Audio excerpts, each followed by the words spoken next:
If you're new here, you can go ahead and subscribe.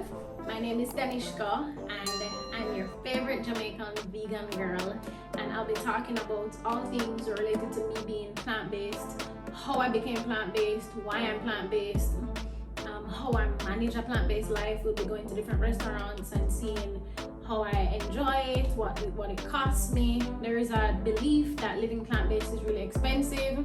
I'm gonna shut that down and just show you how I live, and hopefully you guys will join me on the journey.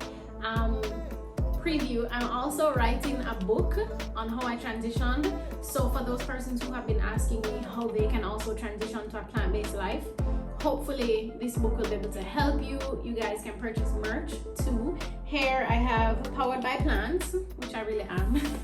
I get all my energy from plants. I know a lot of persons find it unbelievable, but I do, and I'll be telling you how on my YouTube channel. So go ahead, subscribe, click the notification button so you get notified every time I post a video, and leave a comment with your feedback so I'm able to gauge what it is that you like, so I can feed you with more content like that. So let's jump into the 3 questions right now.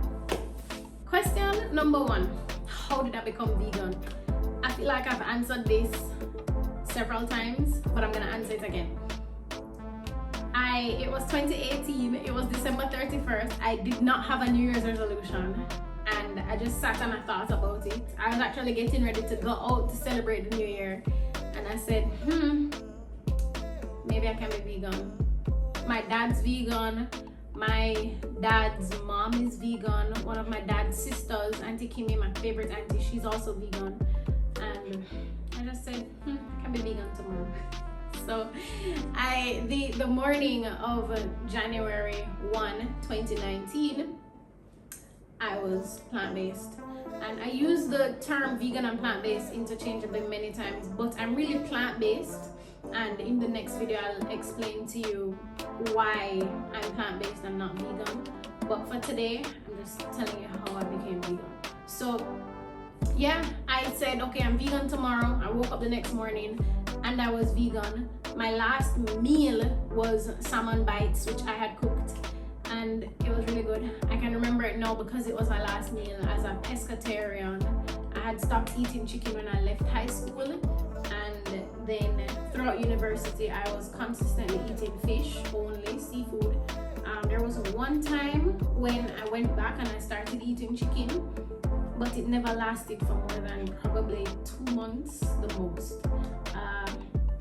But yeah, that's how I became vegan. It was an easy transition for me because, like I said, I have family members who are vegan. My dad, his mom, and my aunt on my dad's side, they're vegan. So just seeing how easy it is for them, but they live abroad. So because they live abroad, it's so much more easier for them to find food, find a community that is also vegan. In Jamaica, it was a little more difficult at that time. There were less vegan restaurants. But now, the space is kind of opening up. There are more vegan restaurants today than there were in 2019 when I had just joined the journey. And I mean, it's way easier now. So if you're looking to transition, believe me, it's so much easier for you now than it was for me then. Yeah, that's how I became vegan. I just had a New Year's resolution, that was it, and here I am. But I've always been a clean eater, so I never had red meat. There's just so much stuff that I've never had and I've never been interested or excited to explore. So because I've never been curious about it, I've just never had it. But where healthy food is concerned, I was always, growing up as a child, I always ate my salad. You know, many kids don't eat them salad. I always ate my salad. So it wasn't hard for me, it was easy. The difficulty I had was, sorry, that's question number 2. So the second question is it easy? No. Like riding a bicycle, like learning to walk, learning to read, learning to talk. I don't think anything in life that requires consistency is easy, but I think once you have committed to it, once you have decided that, yo, this is what I want to do, this is the life I want to lead, then over time, with routine, it just becomes easy, it just becomes a part of who you are. When I first went vegan, before that I was eating fish. So So that transition, easy transition for me. What was a little difficult was going out on a date, just having a work meeting that required lunch. Those things were difficult because when you go to a restaurant and you say, hey, I'm vegan, they're like, well, you don't really have anything for you, and you have to really weigh out the options. Then you also have to, well, for me, I call out the chef. I want to know what brand coconut milk you use, what kind of seasoning you have. So those things make you feel like you are a problem to society because it's not the norm right now, or then it wasn't the norm. So I just felt like I was a problem, so I would kind of shy away from all of those things. Like, I'll eat before I come, or if I have a meeting, I eat before I go. I remember I had a couple meetings at one time, and there was a lady there who she worked at the location. I kind of don't want to give too much information on it, but a friend of mine said to me, she asked, why you always have food? I always have food because I was vegan. So I know if you're catering for these series of meetings, I know you're not catering for me. So I would always bring my own food. And of course, she was asking other persons why she always have food, you know? But it really was because I was vegan, I had to cater for myself. Honestly, I just had to cater for myself because I was committed to it. You know, it's just like let's say you're allergic to something. You know, you're allergic to, let's say, peanuts. When you go to a restaurant and they're preparing your meal, you're gonna ask, hey, does this have peanuts in it? Because I'm allergic, because you know what the effects will be. So that's how I looked at it. I am not able to eat meat because I choose not to. So if I am going out to eat, I have to call out the chef. And I'm doing it in the most respectful way because you're preparing my food. I want to know, do you have this? Do you have that? Can you make me this? Can you make me that?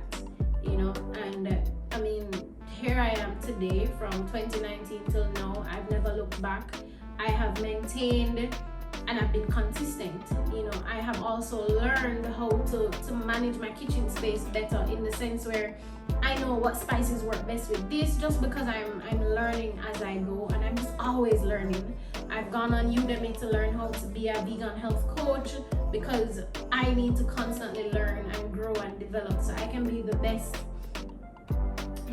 in the space as I want to be. So I don't feel like I have to look back because I know how to make my plant-based food taste how I want it to taste. So as much as I've never had a lot of things like steak and curry goat, I never eat any of those things before, but I know when I curry a mushroom, it tastes good and I feel good about it, you know. So it's just stuff like that. So is it hard? Yeah, it's hard, but you get used to it and it becomes comfortable for you. It feels like the norm. It's your day-to-day life. It feels easy. No, but does it start hard?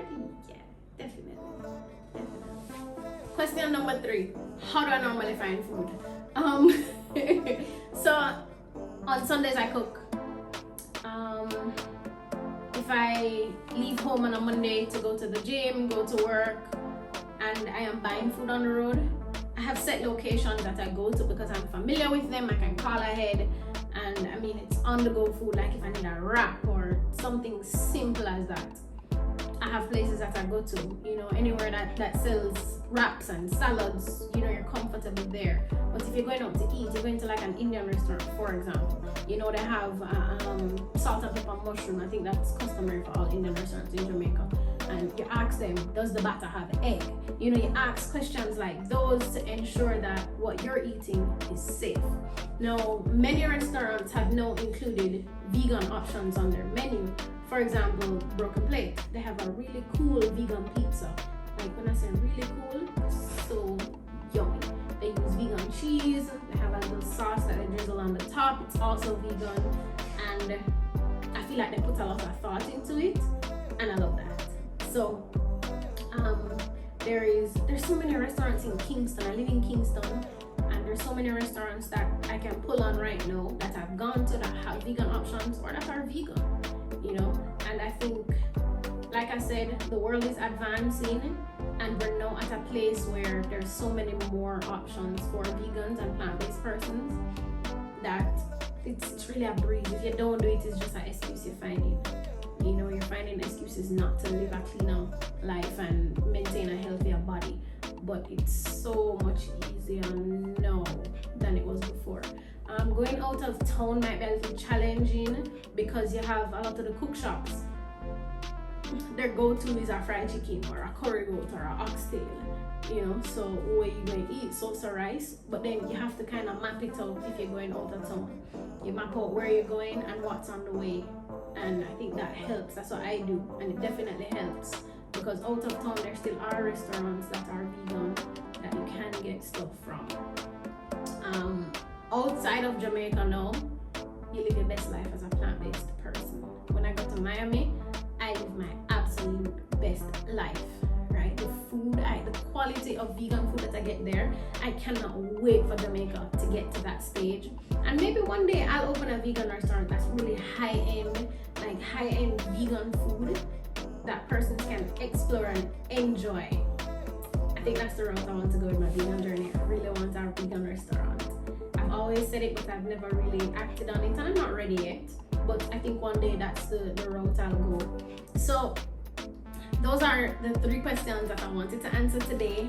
How I became vegan, if it's hard, and where I normally find food. I hope this video is useful to you in your transitioning journey. If it is that you need assistance with transitioning to a plant-based lifestyle, you can always contact me, leave a comment. I'll get back to you, and I'll put my contact information here so you can reach out and we can connect and help your journey to feel smooth as you transition to living a better life for yourself. Yeah, so thanks for watching, tuning in, and I will come back next week with some more questions that I've been asked. I'll answer them for you. If you have additional questions, you can ask them. I'm willing to answer. And very, very soon I'll be going on the road to explore some vegan restaurants, and I'll share them with you so you can see how I enjoy vegan cuisine in Jamaica. So thanks again for listening, guys. Oh, remember to like, share, subscribe, and leave some comments.